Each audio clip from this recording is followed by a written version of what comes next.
हाँ जी, सत श्री अकाल जी। स्वागत है तुहाडा सारिਆਂ ਦਾ ਤੁਹਾਡੇ ਆਪਣੇ YouTube ਚੈਨਲ RSP ਇੰਸਟੀਚਿਊਟ ਤੇ।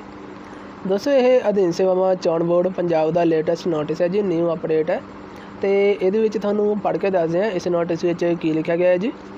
ਤੇ ਇੱਥੇ ਤੁਸੀਂ ਵੇਖ ਸਕਦੇ ਹੋ ਜੀ, ਅਧੀਨ ਸੇਵਾਵਾਂ ਚੋਣ ਬੋਰਡ ਪੰਜਾਬ ਦਾ ਇਹ ਲੇਟੈਸਟ ਨੋਟਿਸ ਹੈ ਜੋ ਕਿ ਅੱਜ ਜਾਰੀ ਹੋਇਆ। ਇੱਥੇ ਤੁਸੀਂ ਡੇਟ ਵੀ ਦੇਖ ਸਕਦੇ ਹੋ 26/7/2021।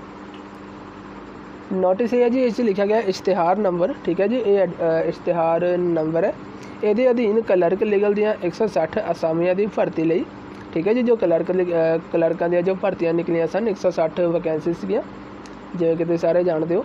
तो उन्हां लई जो योग उम्मीदवार ने, जो योग कैंडीडेट्स ने, उन्हां दा जो अंग्रेजी अते पंजाबी का जो टैसट होना है जी, टाइपिंग टैसट होना है, और मिति 28/7/2021 में होएगा, ठीक है जी। डेट जो पहले मैंशन कर दी गई सी, कित्थे होना जी, सेंटर दस्या गया है GGDSD कॉलेज सैक्टर 32 चंडीगढ़ विखे होवेगा, ठीक है। जिहड़ा ये सेंटर है जिथे ये पेपर लिया जाएगा अंग्रेजी और पंजाबी का टाइपिंग टैसट कित्थे होएगा, GGDSD कॉलेज सैक्टर 32 चंडीगढ़ विखे टैसट लिया जाएगा।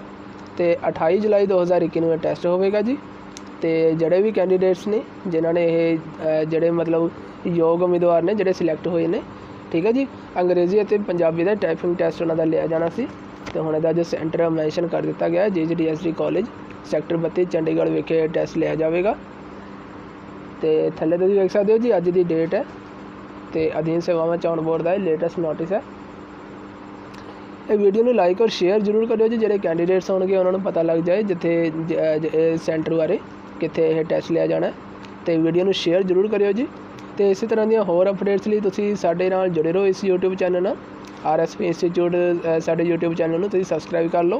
इस तरह दी जो अपडेट्स होणगियां तुहानूं रैगूलर तौर पर साडे इस चैनल पर मिलदियां रहणगियां जी। सो चैनल नाल जुड़े रहो जी और सबसक्राइब करके जाना चैनल। तो वीडियो वेखण लई थैंक यू जी, धन्नवाद।